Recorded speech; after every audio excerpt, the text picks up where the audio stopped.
While the Ravens have soared high since that team could not have gotten off to a better start. You'll be on this journey with me. Hey guys, now joined inside Nats Park.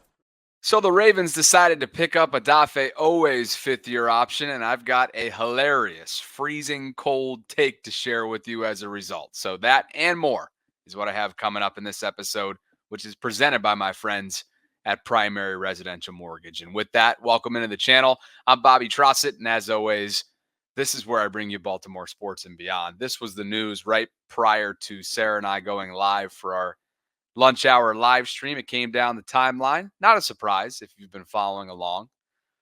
But Adewale Toa's fifth-year option is being exercised. It's being picked up, and it's going to be worth over $13.2 million in 2025 for the soon-to-be fourth-year outside linebacker out of Penn State, a former first-round pick, of course. Now, as Jonas notes, and as we all have watched unfold over his first 3 seasons in the league, the sack production, which is an expectation that typically comes with first-round picks, particularly first-round picks that are outside linebackers, has not been there, okay?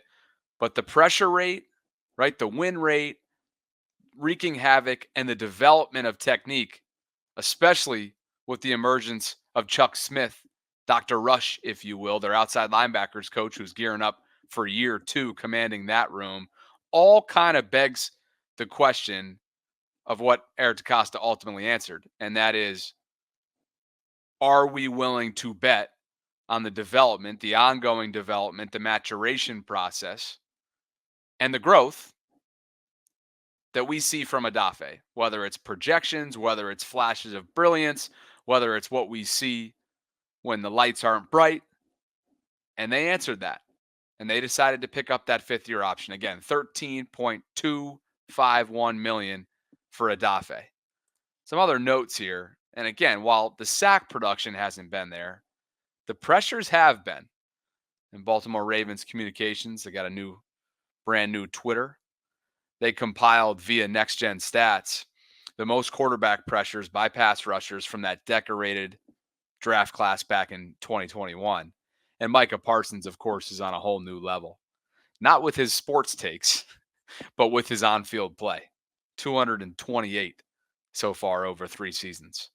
But Adewale, while significantly south of Micah, is second on this list. And there's some names on that have had solid, stellar careers to start out. Jalen Phillips, Christian Barmore, and Greg Rousseau. I mean, that's a solid list to be second on.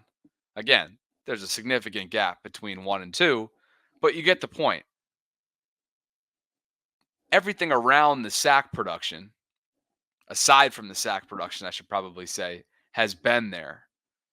And if he can just continue to hone in on his technique and his ability to finish, his relentlessness and his variety in terms of how he gets to the quarterback, how he gets around his opponent, then I think that this is a bet that's worth gambling on. This is a player, I should say, that's worth gambling on. And I think Eric DeCosta and company want to do that when they have homegrown decisions, when they have homegrown players to make their decisions on.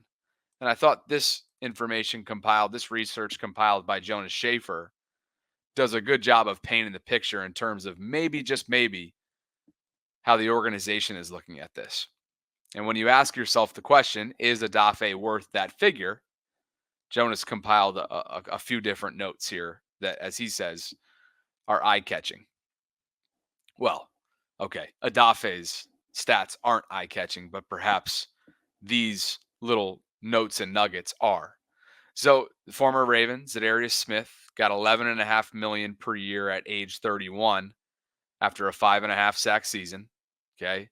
Jonathan Grenard got 19 a year at age 26, despite finishing with a pressure rate on true pass sets. That's no play action, no screens, no RPOs. 7 percentage points lower than Owe. And again, all of these examples that we're mentioning are stories that panned out pretty well for these respective players and their teams. Bryce Huff got $17 million annually, despite playing less than 50% of the Jets snaps last year. And Owe turned 25 in December.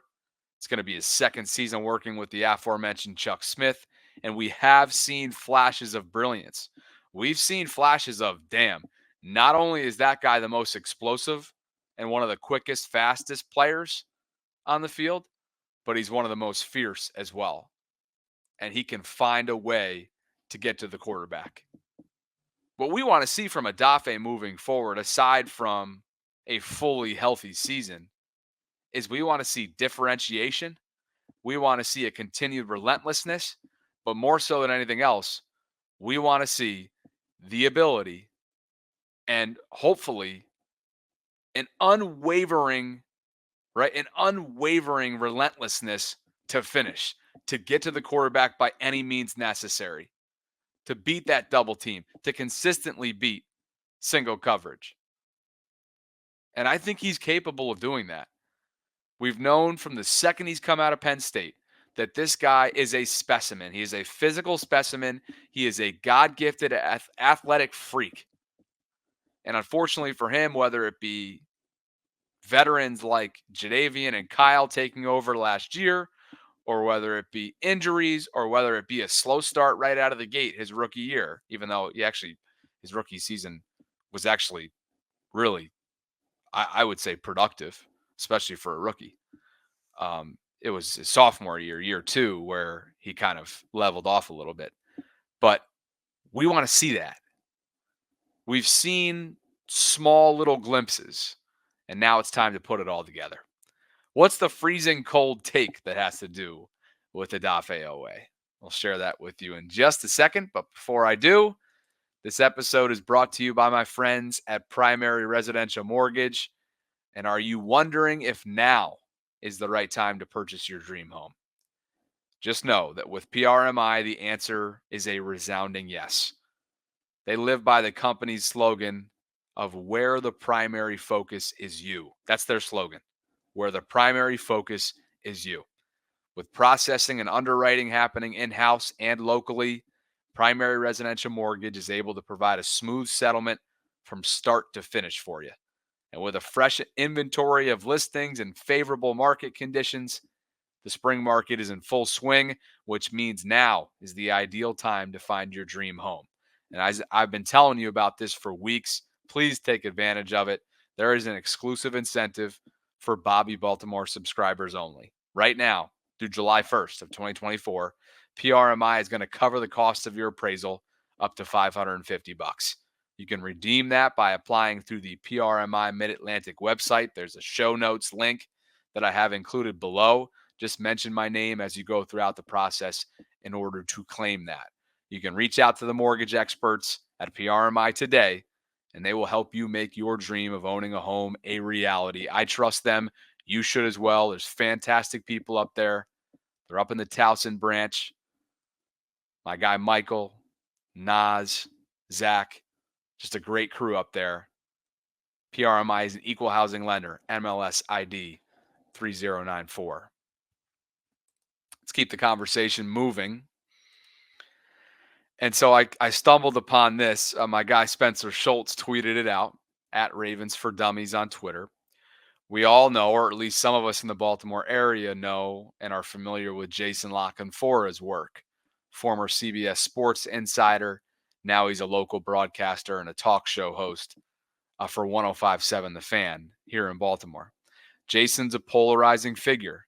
He is negative Nancy, somebody who is a little bit of a narcissist and can come across as mad at the world at times. I personally don't have anything against Jason. I barely even know the guy. And to be honest with you, I think his football acumen is, he operates at a very high level and he's good at what he does. That said, it's a little too often negative for me. And sometimes it's as if the sky is falling. And everything is exaggerated. Everything is hyperbolic. Okay, so that's where I'm at.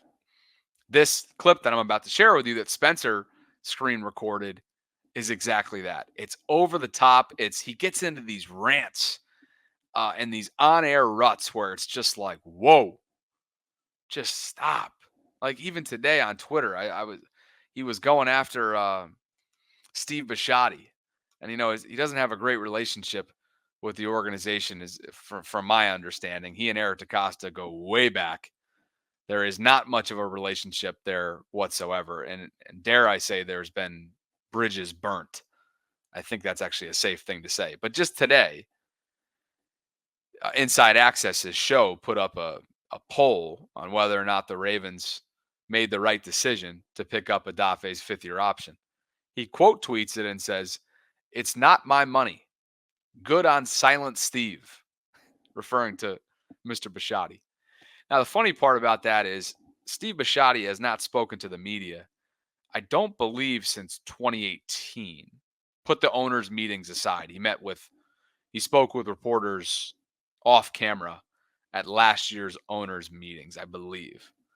But in terms of like actual formal press conferences, it's been a long time, and I don't think it's happened yet in the Lamar era. That's his prerogative. That's his prerogative, right? Do I wish we could hear from him, especially throughout that entire Lamar saga? Absolutely. Yeah.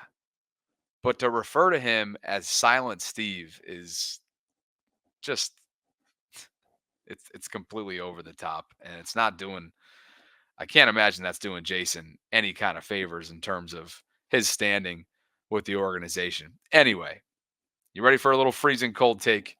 Here it is.